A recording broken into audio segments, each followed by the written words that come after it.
నమస్కారం. ఘంటారావానికి స్వాగతం. ముందుగా ప్రధాన అంశాలు. ప్రకాశం బ్యారేజ్ వద్ద క్లిష్టతరంగా బోట్ల తొలగింపు ప్రక్రియ. 6 రోజులుగా తీవ్రంగా శ్రమిస్తున్న నిపుణుల బృందం.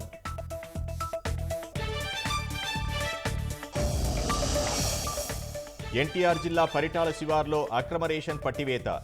శ్రీలక్ష్మి రైస్ మిల్లులో 600 బస్తాల బియ్యం స్వాధీనం.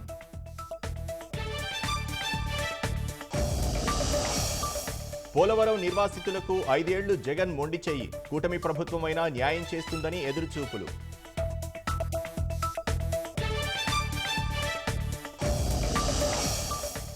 ఉత్తరప్రదేశ్లో కూలిన 3 అంతస్తుల భవనం.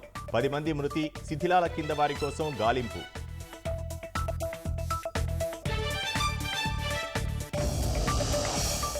బీహార్లో జన్సురాజ్ గెలిస్తే మద్య నిషేధం ఎత్తివేస్తాం. అధికారంలోకి వచ్చిన గంటలోపే హామీ అమలన్న ప్రశాంత్ కిషోర్.